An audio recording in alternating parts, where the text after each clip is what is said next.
Vamos a entrar al tema de la contaminación hídrica, particularmente RILES, ¿no? Los residuos industriales líquidos, las descargas. Aquí voy a aprovechar de una pequeña clase de lo que ya les había contado en la presentación anterior, un poco sobre el tema de la contaminación. ¿Ya? En nuestro país rige lo que nosotros los abogados denominamos la contaminación legal, ¿ya?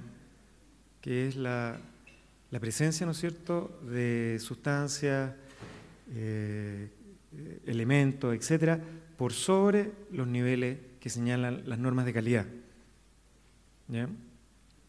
Eso es enormemente relevante porque si no tenemos normas de calidad, legalmente no tenemos contaminación.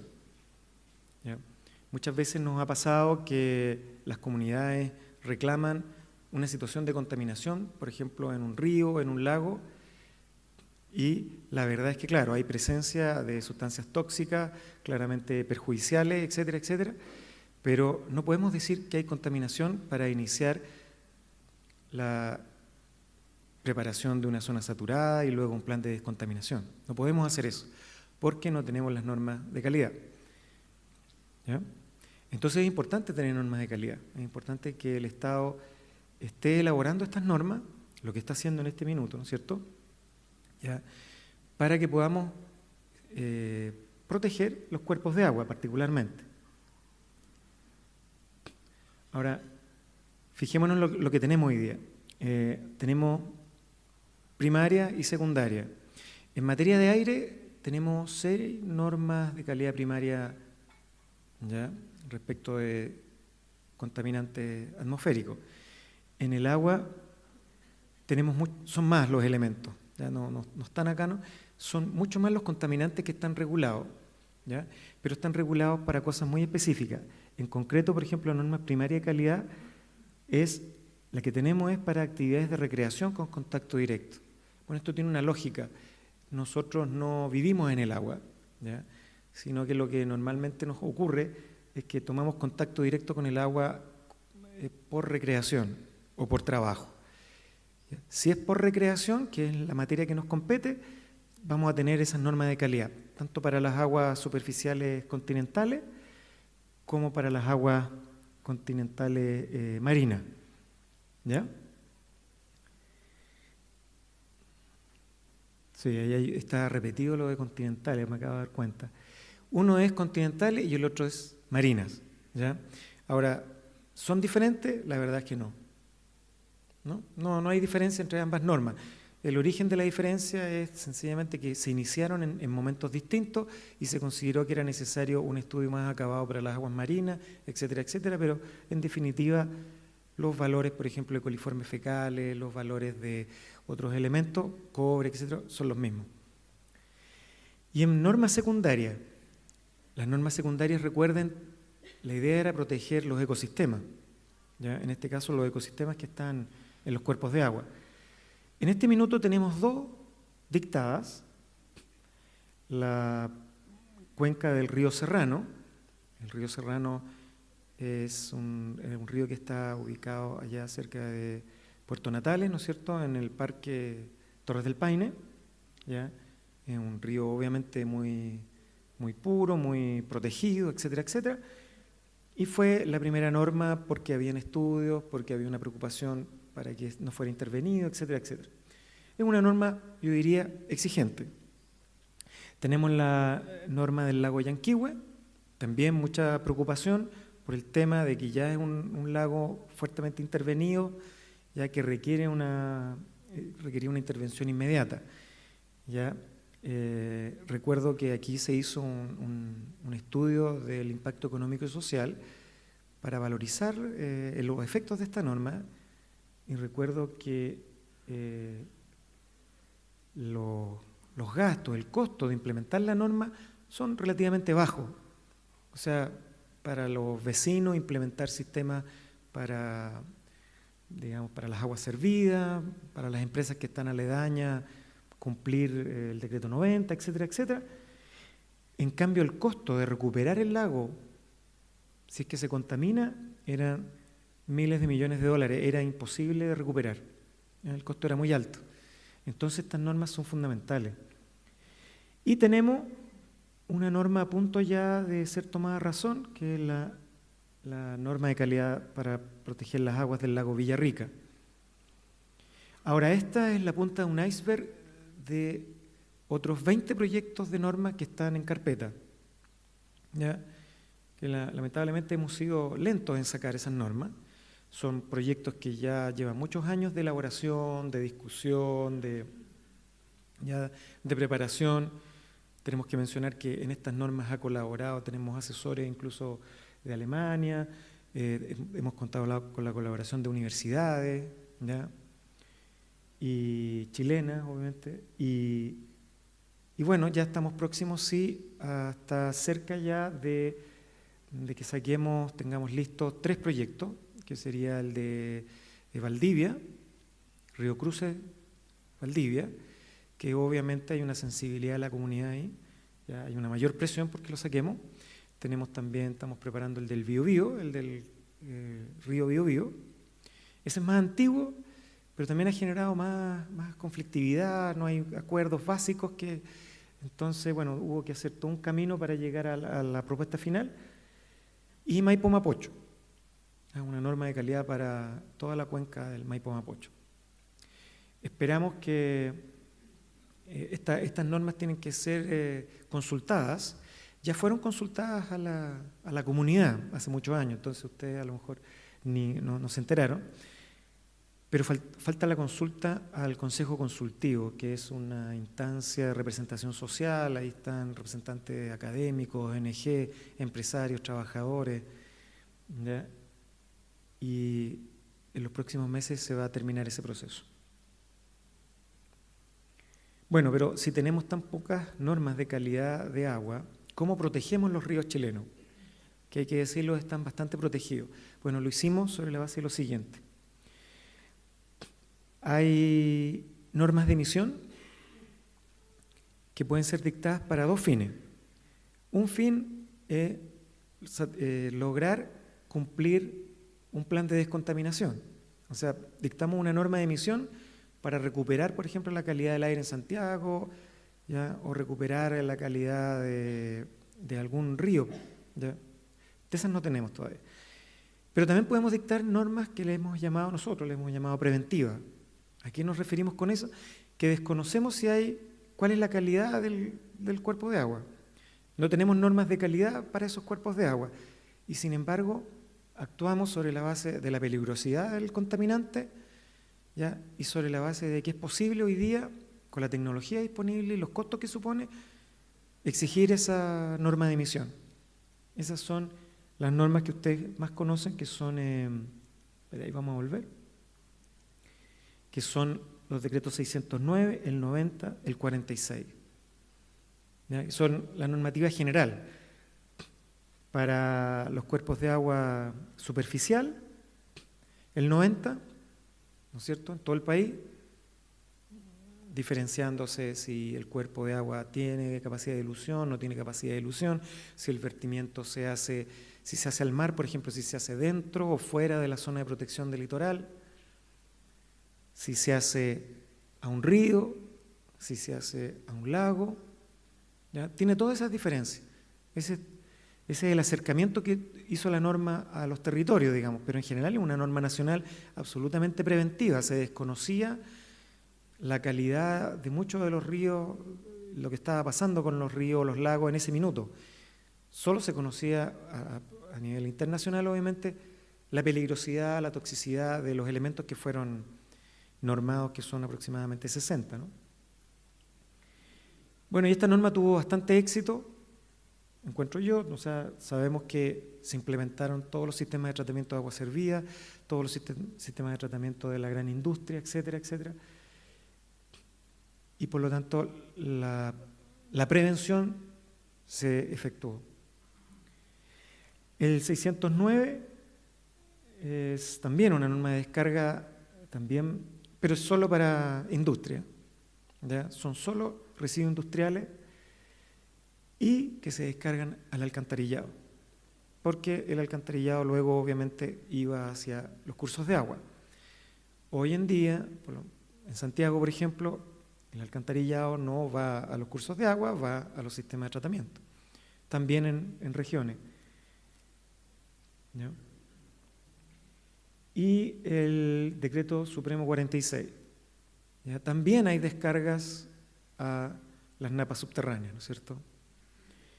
Y esta norma, la idea que tenía, ¿no es cierto?, era de prevenir el daño que se le podía causar a estos cuerpos, y por lo tanto fue bastante exigente en su comienzo. Ahora tiene una cierta adecuación a la realidad. ¿Ya? Ahí vamos a ver los cambios que tienen. Bueno, antes de esto estábamos viendo un poco, bueno, son los objetivos, ¿no? Obviamente que una descarga de residuo industrial o de agua servida, ¿ya? Genera un efecto, un impacto en los cuerpos de agua, ¿ya? O en los cursos, como quieran, curso o cuerpo de agua. ¿Ya? Hay que tener claro que las normas de emisión se concentran principalmente en lo que se descarga, ¿ya?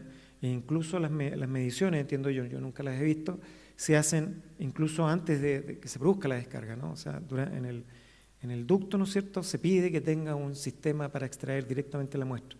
Porque una vez que cae, la descarga, como se ve ahí, genera una zona especial que debe ser una zona donde no se mide, y luego ya viene la calidad del curso de agua.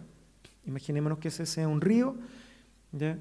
Entonces, hay dos mediciones que hay que hacer en el río para medir la calidad, pero hoy día no tenemos norma de calidad de ese río. Pero imaginémonos que sea el río Biobío, que pronto la va a tener, entonces va a haber que controlar la calidad de ese cuerpo de agua. Bueno, ustedes deben saber que el río Biobío está siendo monitoreado hace muchos años, ¿ya? Por más de 20 lugares de monitoreo constante, y por lo tanto tenemos datos de la calidad del río Biobío ahora. Y por otra parte hay que obviamente mantener un monitoreo constante de la emisión.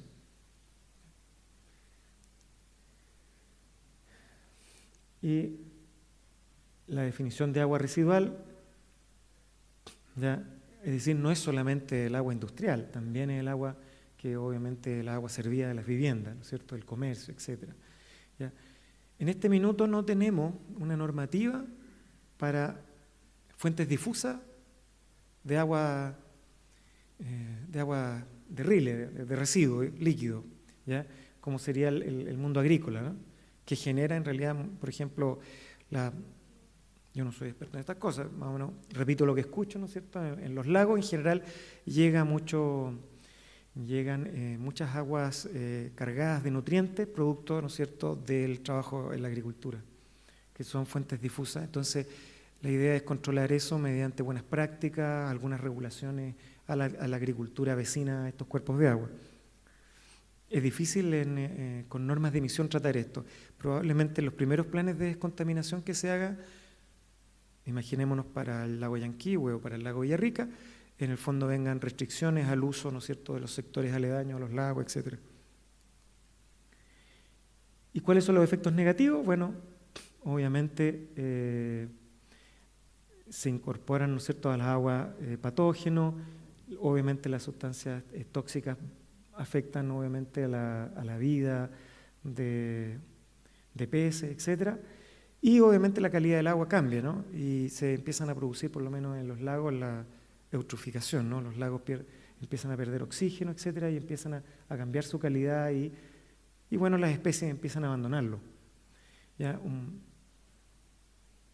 La alteración estética también es un valor que se considera importante cuando se trabaja con estos cuerpos de agua. Además, los cuerpos de agua tienen usos concretos, ¿no? No solamente permiten la vida de especies, animales y vegetales, ¿no? Acuérdense que los cuerpos de agua también riegan, ¿no? Sino que también tienen uso, ¿ya? Son para el agua potable, para el riego, para el balneario, como decíamos, ¿ya? Entonces, también hay una preocupación por conservar el agua para estos usos. ¿ya? En la medida en que el agua tenga la calidad necesaria para preservar vida acuática, obviamente que es un agua que puede estar, que puede tener las calidades necesarias para ser usada en usos más económicos, como el riego o en el fondo para hacer agua potable. Bueno, veamos un poco lo que viene con el 609. Bueno, el 609 ya sabemos, son las descargas de residuos líquidos industriales a los sistemas de alcantarillado. La norma distingue, ¿no?, si el sistema de alcantarillado es para poblaciones de sobre 100.000 habitantes, bajo 100.000 habitantes, en fin, hay varias cosas ahí.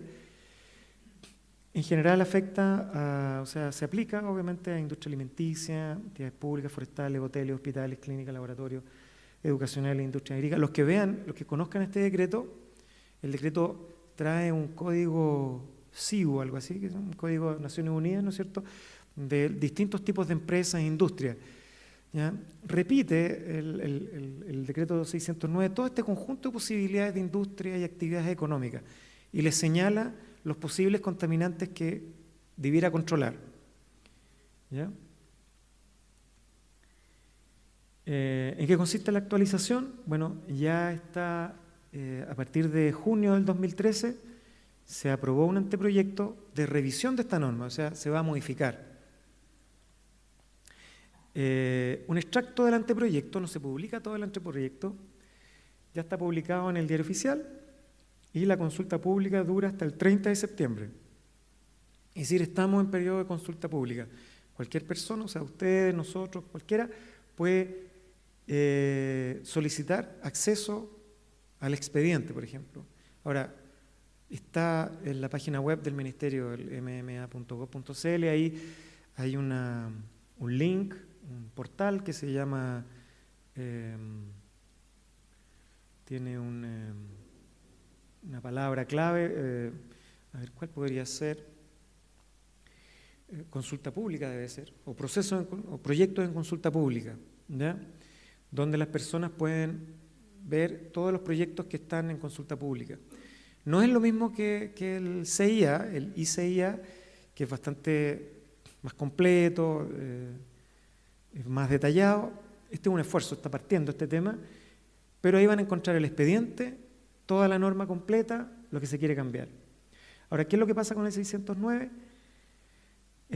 No hay cambio en los valores de emisión, o sea, no es una revisión a la exigencia, ¿ya? Sí hay modificaciones, ¿ya?, a los valores de los contaminantes, ¿ya?, que hay que medir para saber si yo aplico como fuente emisora o no. ¿Ya? Esto es relevante. ¿Ya? En definitiva, las empresas son afectadas por esta norma, o sea, les aplica la norma o no les aplica la norma si haciendo su caracterización, o sea, toman una muestra de lo que emiten, ¿no es cierto?, lo que descargan, lo llevan al laboratorio, se hace la caracterización y se dice, tú eres fuente emisora, tú no eres fuente emisora. Eso se está cambiando.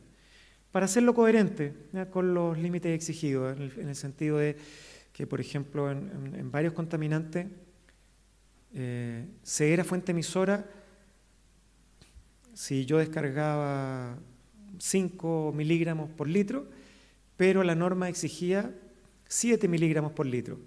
¿Ya? Entonces yo tenía que cumplir la norma y por lo tanto hacer mediciones, ¿ya?, constantemente, informarla, etcétera, etcétera, en circunstancias que yo en realidad no tenía que cumplir la norma. Entonces eso se regularizó. ¿Ya? Se va a exigir mediciones adicionales, pero que no van acompañadas de límites. ¿Ya? Obviamente que con el tiempo esto van a ser límites, pero hoy día no es posible establecer esos límites y lo que se va a hacer es, primero, exigir la medición, controlarla durante un tiempo, hacer un estudio para determinar si es necesario controlar estos contaminantes. Cloruro, fluoruro, índice fenol, hierro, molibdeno, nitrógeno, Kendall, selenio y trialometano. Algunos de ellos ya están en el decreto 90, pero a lo mejor no están en el 609.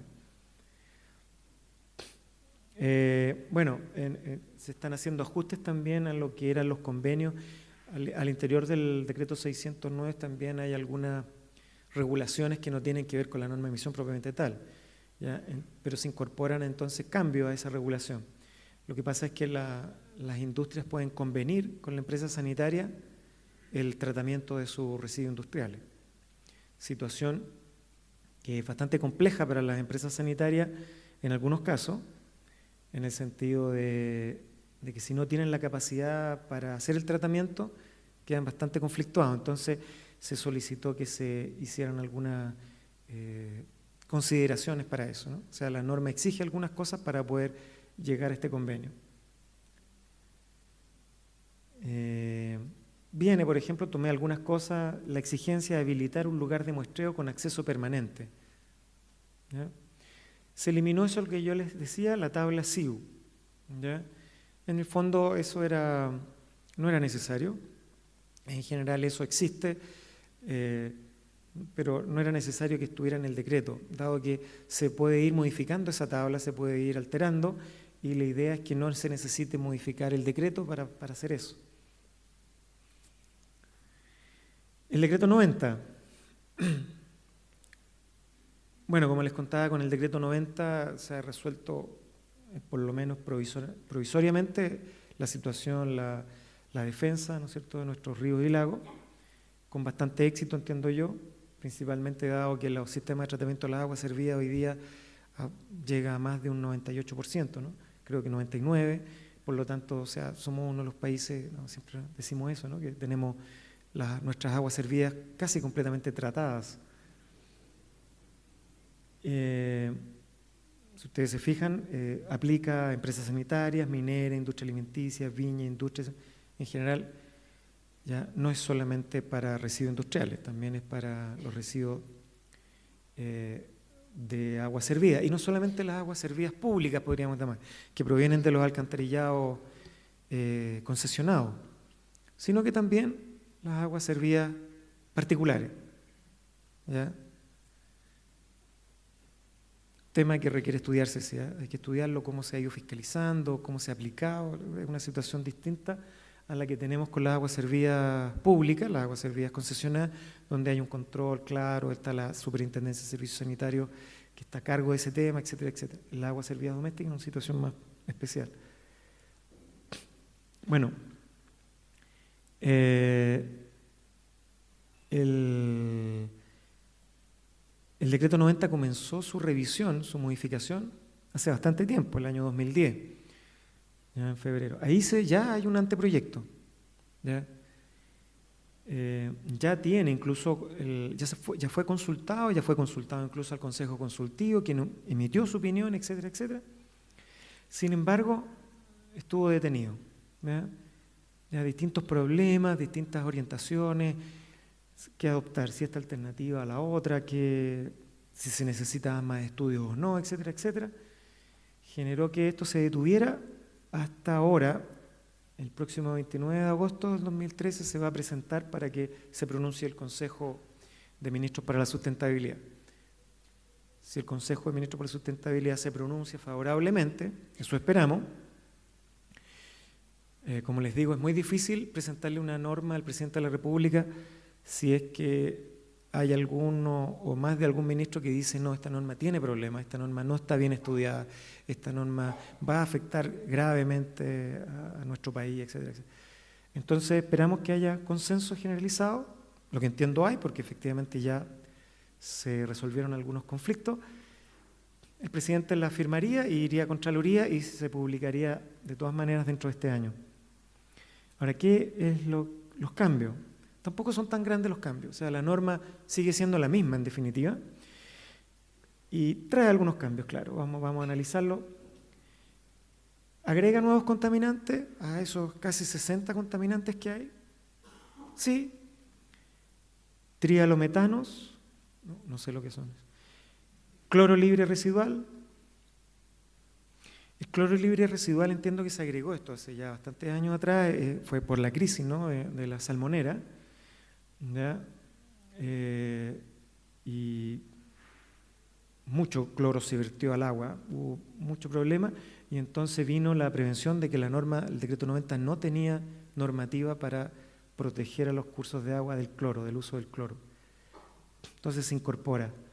Ya viene ahí la propuesta, ahí les señalo eso está en el anteproyecto, está en el proyecto definitivo y va a ir en el decreto, ya, tal como está, para esos valores. Si ustedes se fijan, hay distintas tablas, ¿ya? Hay distintas tablas y son distintos. Bueno, las tablas son fuente emisora, lo que yo les decía. Califico, yo como fuente emisora califico como para que se me aplique la norma, ¿ya? Entonces, yo califico si es que descargo 3,2 gramos día. Si descargo menos, no califico como fuente emisora y en el fondo no voy a ser controlado. La tabla número 3, si mal no recuerdo, es la tabla para lagos y lagunas, ¿ya? Es más exigente, es obviamente 0,1. La tabla 4 es para aguas marinas dentro de la zona de protección litoral, es más exigente que fuera de la zona de protección litoral, que es la tabla 5. ¿Ya? La zona de protección litoral, les explico, en general hay una primera zona cercana a la costa, ¿no es cierto?, de la línea de playa, ¿no es cierto?, que en general no es afectada por las corrientes marinas. Entonces es una zona sin movimiento de agua, donde en el fondo se pueden acumular los contaminantes y permanecen más tiempo. Entonces es una zona complicada para verter ahí contaminantes. Es un poco lo que pasa con el aire en la cuenca de Santiago, ¿no? Es una cuenca con poco movimiento de aire, por lo tanto cualquier emisión en invierno, ¿no es cierto?, genera contaminación. Bueno, eso es lo que pasa con la zona de protección litoral. Y ahí, ahora, si ustedes se fijan, para el trialometano no hay norma para las tablas 1 y 2. Sí lo hay para el cloro, que está en todas las tablas, ¿no? En la fuente emisora, tabla 1, 2, 3, 4, 5. La 1 y la 2 son descargas a los ríos, pero a río con capacidad de dilución o a río sin capacidad de dilución, ¿ya? La capacidad de dilución la tiene que determinar la Dirección General de Agua. En el caso de la zona de protección litoral, también la determina la Directemar, ¿ya? O sea, hay servicios que colaboran al cumplimiento de esta norma. ¿Hay modificaciones de límite? Sí, pero en lo que respecta a la tabla número 3, la que protege los lagos. Ya también hay estudios que indican que, tal cual está el decreto 90, la protección no es suficiente, ¿ya? Y como les digo, los lagos son un cuerpo bastante vulnerable que requiere mucha protección para evitar que se contaminen, y luego el costo por descontaminarlos es casi imposible para nuestro país imaginarlo. ¿Cuáles son los contaminantes que se hacen más estrictos? Son esos: cadmio, cromo, me pillaron, molibdeno, no, manganeso, ya. Mercurio, níquel, plomo, zinc, ya. ¿Se fijan? En lo demás sigue igual. Esta norma también, entre la elaboración que se hace, la revisión que se hace del decreto 90, había una aplicación que en nuestra consideración se estaba haciendo mal, que era que la tabla 3 no aplicaba a los que descargaban a efluentes de cursos de aguas que llegaban a los lagos. ¿Ya? Cuando se hizo la norma, se hizo pensando en los efluentes directos, pero también en los efluentes indirectos. ¿Ya? Sin embargo, por distintas situaciones no se aplicó a los efluentes indirectos. La norma se revisó en el sentido de aclarar esa situación. Las exclusiones, ¿ya? También acá hay cambio, ¿ya? Se hace una cierta reflexión sobre el tema de los drenajes de aguas lluvia, etc. Entonces se señala ahí claramente la exclusión: descarga de sistemas de evacuación y drenaje de aguas lluvia en la medida que no exista mezcla con residuos líquidos de la fuente emisora. También había seguramente una duda de si la evacuación de aguas lluvia tenía que cumplir el decreto 90 y se le aplicaba, ¿no? Entonces ahora queda excluido siempre y cuando no haya mezclado con residuos líquidos de la fuente emisora. El tema de las descargas de emergencia, eso no quedó resuelto en el decreto 90. ¿Ya? Se va a resolver caso a caso, me imagino. Vertedero de tormentas, sistema de tratamiento de agua servida, los eventos que se incorporan en aguas lluvia también. Camiones limpiafosa, se incorporó esta modificación. Quedan excluidos. Seguramente les aplicaba a los camiones limpiafosa la norma. Fuentes móviles o difusas, ¿ya? También nunca se les aplicó a las fuentes móviles o difusas, pero bueno. Y este es un tema más complejo, ¿ya? A las aguas de contacto, ¿ya? ¿Se aplicó el decreto 90 a las aguas de contacto? Sí, se aplicó. Está considerado en varios estudios de impacto ambiental, resoluciones de calificación ambiental que incorporan la necesidad de que las aguas de contacto cumplan el decreto 90. Hubo un gran debate, hubo una gran reflexión y en definitiva el tema se le planteó a la Contraloría General de la República. La Contraloría lo zanjó señalando que en su criterio las aguas de contacto no formaban parte de los residuos que son materia del decreto 90. Y ante eso entonces decidimos excluirlos del decreto 90 y se tomó el compromiso de hacer alguna regulación al respecto. Bueno, y en la zona de protección litoral, este es un cambio relevante, grande, digamos, porque abarca toda una zona del país. Como les decía antes, la zona de protección litoral dependía de una zona de mar, ¿ya?, que tenía una cierta particularidad que era de la línea de rompiente de la ola hasta la costa, ¿ya? Esa era una zona que había que proteger especialmente, dado que en esa línea, desde la rompiente de la ola hasta la costa, no había movimiento, no había marea, etcétera, etcétera. Pero en toda la zona que ustedes ven allá, esa situación no se producía, ¿ya?, por la existencia de fiordos, bahías, etcétera, etcétera. Es una zona muy especial. Entonces, la gente de mar, ¿no es cierto?, Directemar, la autoridad marítima, solicitó que se protegiera la zona en forma especial mediante una línea, una frontera, ¿ya? No una determinación vía fórmula de la línea de Sisigia, etcétera, etcétera, ola, etcétera, no.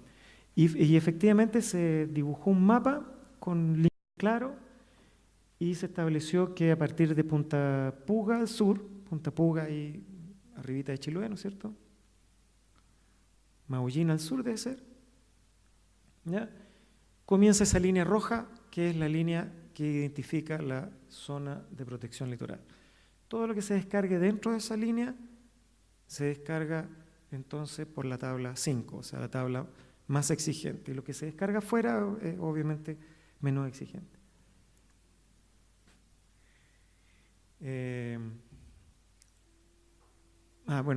Un poco, hay obviamente una serie de situaciones, hay una serie, mucha industria, mucha planta de aguas servidas que ya hizo la inversión, etcétera, y cuya situación fue bien compleja. Hubo debate, hubo muchas cosas, mucho entender el tema, había que entenderlo. Y bueno, y se resolvió que esta norma va a regir obviamente, para no afectar el pasado, ¿no es cierto?, a futuro, ¿ya? Entonces solo las plantas que se instalen a futuro ahí, las plantas de tratamiento, deben cumplir con la nueva normativa. Las que ya están instaladas van a permanecer en una situación que podríamos llamar de congelamiento, parecido a lo que opera con los planos reguladores, ¿ya? Cuando se modifican los planos reguladores, las industrias que quedaron dentro normalmente quedan en una situación de congelamiento, ¿ya? No pueden modificarse, ¿ya? Eso va a pasar. Todas las plantas de tratamiento de agua que están al interior no pueden modificar obviamente, como tales plantas, ¿ya? Cualquier modificación tienen que cumplir la nueva norma. Veamos el decreto 46. La idea del decreto 46, como les explicaba, es proteger las aguas subterráneas. Normalmente afecta minera, alimenticia, planta de celulosa industria salmonera incluso. ¿Ya? Se inició la actualización el 2010 y hoy día ya el proyecto también se encuentra para la firma del Presidente de la República. ¿Ya?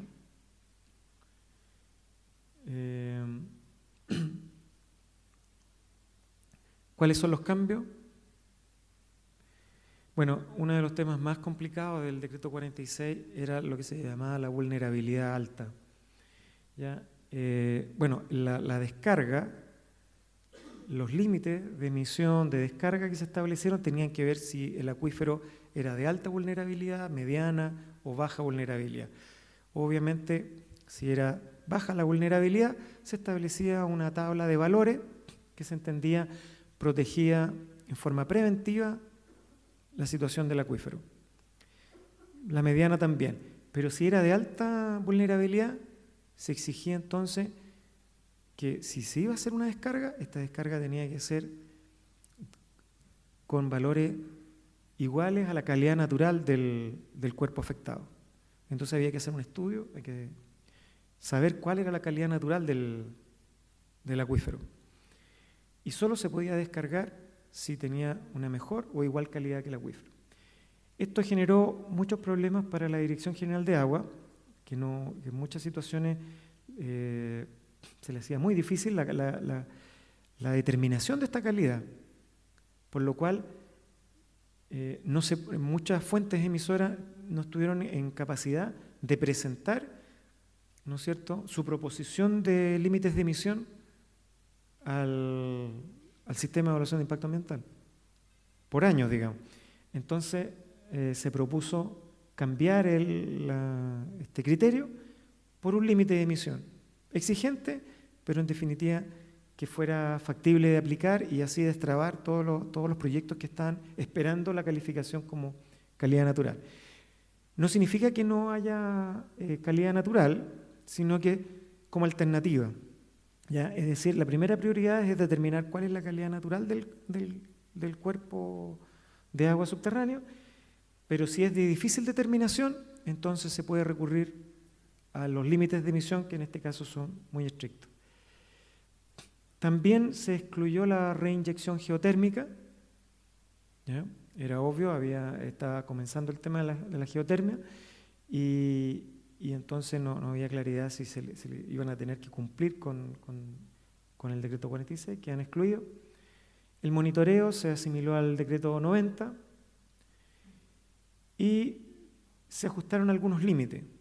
Hay algunos límites que eran más flexibles o en su caso más estrictos que la norma de agua potable. Bueno, ¿qué es lo que pasó? Que obviamente gran parte de estos cuerpos subterráneos son utilizados para la obtención de agua para potabilizar o son directamente utilizados como agua potable por las comunidades. Y entonces se consideró que tenían que cumplir al menos con la calidad necesaria para ser agua potable, de bebida, ¿no? Y creo que con eso estamos listos. Bueno, muchas gracias.